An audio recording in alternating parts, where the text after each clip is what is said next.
Eu sempre fui uma menina muito tímida. Sabe essas meninas retraídas que não conseguem falar muito?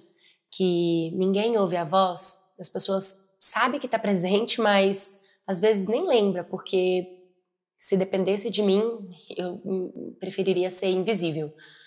Eu nunca fui uma menina de falar, nem dentro de casa e nem na escola. Eu sempre fui muito retraída. Eu sempre fui mais de ouvir o que as pessoas tinham para falar. E até prefiro e gosto. Eu sou mais calada e tímida mesmo, né? Quando eu tinha mais ou menos uns 6 anos de idade, tinha um rapaz na minha escola que ele era da mesma sala do que eu, ele tinha a mesma idade que eu. E tudo começou com a brincadeira de passar a mão em mim.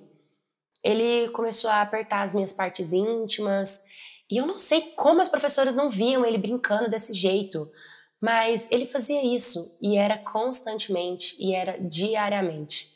Ele sempre vinha, ou ele apalpava os meus peitos, ou minha parte íntima, ou a minha bunda, a minha coxa, e eu tinha muito, muito medo daquilo, mas eu não tinha forças para pedir ajuda. Como eu disse, eu era muito tímida, eu era muito calada, muito retraída, então era só deixava ele fazer o que ele queria para ele poder me deixar em paz o mais rápido possível, sabe? Até que teve um dia que foi a festa fantasia na escola. E todo mundo podia ir fantasiada. Eu, nos meus 6 anos de idade, fui vestida de princesa. E nesse dia eu lembro que eu fui beber água. E no momento em que eu fui beber água, ele ergueu o meu vestido e tentou puxar a minha calcinha. Naquele momento eu realmente fiquei em desespero, porque ele pegava e apalpava, mas sempre era por cima da roupa e nunca foi algo mais íntimo, assim. E ali naquele dia eu lembro que eu empurrei ele e saí correndo para a sala de aula. A partir daquele dia, tudo mudou para mim. Eu comecei a me tornar uma menina que não gostava de sentar perto dos meninos, eu não conversava com os garotos, eu não tinha conexão com nenhum do sexo masculino ali, sabe? Eu tinha medo, eu tinha bloqueio, e isso fazia com que eu não conseguisse também me aproximar dos professores homens. Então, os professores, como por exemplo, eu tinha aula de educação física, né? A gente sempre fazia brincadeiras na quadra.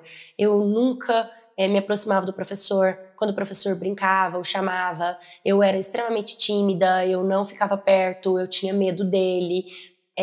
Tinha judô também, eu fazia balé, mas tinha o professor de judô e eu também tinha medo dele. E o judô tem essa conexão de pegar, né, de derrubar, de braço, e por mais que eu era uma criança, eu não gostava que ninguém me tocasse, principalmente os garotos. Eu falava, não me toca, eu pedia pra professora, eu sempre falava não, não, sabe, porque eu não conseguia pedir ajuda, então eu só falava que não, que eu não queria, que eu não ia, que não queria, sabe, tipo. E aí a professora percebeu que não era legal esse comportamento, que não estava certo, que tinha alguma coisa de errada, e decidiu chamar os meus pais na escola. Quando chamaram os meus pais, a professora falou, olha, com muita delicadeza, a sua filha, ela tem um problema com o sexo masculino, e a gente precisa de saber se acontece alguma coisa dentro da casa de vocês. Porque infelizmente hoje a gente vê, né, muitas meninas que passam por situações dentro de casa, e a gente gostaria de entender se ela está passando por alguma coisa, algum parente, algum primo, algum vô, alguma avó que está provocando, ou pode estar provocando essa aversão a meninos nela. Meu pai e minha mãe, né, abismados, não, que absurdo, não, ela não fica com ninguém, a conexão dela é com a gente, com vocês, em casa ela não passa nada, pelo amor de Deus. Ou seja, a escola estava buscando uma justificativa para minha aversão por meninos no meu pai, sendo que o meu problema estava ali debaixo do nariz deles. E o meu pai falou que não, que eu não tinha problema nenhum com garotos, que a escola às vezes estava fazendo uma observação errada e que isso não era verdade, entende? Que eu nunca tive problema com meninos nenhum. E meio que deixaram pra lá, tanto as professoras quanto meu pai e a minha mãe. E eu continuei com essa versão com garotos. O tempo foi crescendo e eu fui ficando muito magoada com isso, tendo muita dificuldade de fazer amizades com meninos, de me relacionar, principalmente de aflorar, né, quando a gente vai chegando ali na puberdade, de aflorar mesmo, né, esse lado sexual ali que a gente começa a gostar dos primeiros garotos, as meninas comentavam, e eu não, eu tinha medo disso, sabe? Eu não queria de jeito nenhum. Quando eu fiz 11 anos de idade, eu recebi uma solicitação de amizade. Na hora eu senti uma coisa estranha no meu coração. Quando eu entrei, que eu vi, era o garoto. Aquele garoto, não dava pra ver a foto dele, né? A foto não tava do rosto dele, mas o nome e sobrenome era o mesmo. E aí eu, olhando assim, já não era mais a criança de 6 anos, falei, o que esse garoto quer? Aceitei. Logo ele me mandou uma mensagem no direct, perguntando como que eu tava, falando, porque a gente estudou junto, lembra e tal, e eu só lembro de falar pra ele, vai se ferrar. E aí naquele momento eu bloqueei ele, deletei ele da minha rede social, eu falei, garoto sem noção, querendo me pedir, querendo falar comigo, puxar assunto, não quero. Enfim, passou. No outro dia, uma amiga minha me mandou mensagem perguntando se aquele garoto tinha falado comigo. E eu falei que sim, e perguntei pra ela como que ela sabia. Ele disse, amiga, ele tá falando mal de você pra todos os garotos da escola. Falando que você é rodada, falando que te pegou, falando que você pediu pra ficar com ele, que Deus me livre, que ele nunca ficaria com você. Amiga, ele tá te queimando pra todos os meninos da escola. Todos os meninos. E aquilo me deu uma crise horrível de choro, né? Comecei a chorar, só que quietinha, caladinha no meu canto, porque eu também não tinha coragem de contar isso pros meus pais. A sorte é que essa menina, ela ficou me defendendo, né? Ela começou a desmentir, começou a falar, mentira, eu sou amiga dela, ela não quer nada, você que tá em cima dela, eu tenho provas. E aí ele foi ficando, foi parando de difamar porque tinha alguém que me defendesse. Então, eu sempre vou ser grata a essa menina, não só ela, como as amigas dela que me defendeu, sabe? Mesmo sem me conhecer, mesmo sem ter amizade comigo, elas foram muito necessárias. E aí elas começaram a desmentir para todos os garotos tudo que ele estava falando sobre mim. E, enfim, logo eu estudava de manhã, ele estudava à tarde, logo meus pais me mudaram de escola, eu não tive mais contato com esse garoto, graças a Deus, porque eu nunca mais quero falar com ele. E depois disso, eu realmente criei um medo e um bloqueio muito grande. Mas esse garoto, ele acabou falando com muitos meninos na sala de aula, e um desses meninos passou a estudar na minha escola também. Na nova escola. Quando eu estava com 13 anos, eu sempre voltei para casa a pé, porque minha escola da minha casa era um do ladinho do outro. 2 garotos me pararam e começaram a falar que sabia quem eu era, que sabia do meu passado, e para eu tomar cuidado, que dependendo, eles falaram assim, toma cuidado, porque se você bobear em um dia desses, a gente te puxa e a gente te estupra, viu? Nós 2. E foi muito doloroso ouvir aquilo de 2 meninos, sabe? Que eu já tinha medo, eu já tinha pânico e eu fui para casa chorando. E a partir daí eu comecei a desenvolver um medo muito grande de andar sozinha e de garotos. Só que o pior é que eu não tenho coragem de contar para os meus pais. Eles são muito rígidos, eles são aquelas pessoas que julgam as mulheres. E eu tenho certeza que se eu contar alguma coisa para eles, eles ainda vão me culpar, falar que a culpa é minha e que eu dei ousadia, ou que eu me ofereci, ou algo do tipo.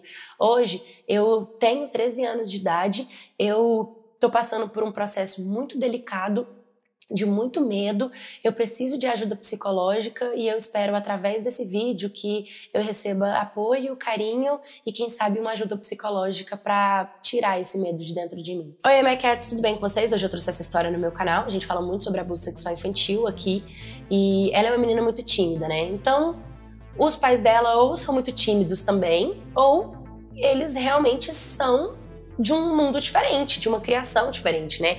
A gente sabe que a gente não pode culpar os nossos pais por não saberem educar os filhos, porque geralmente a educação que eles receberam é essa, mas a gente está no mundo tecnológico, a gente está no mundo de desenvolvimento e a gente precisa quebrar esse padrão. Se o seu pai e sua mãe não têm o hábito de conversar com você, infelizmente é realmente uma busca psicológica para você dar esse passo de conversar com seus pais. Né? Eu acho que é realmente muito triste um filho ter que tomar esse passo para se reerguer, para se reconstituir quando não tem o apoio dos pais.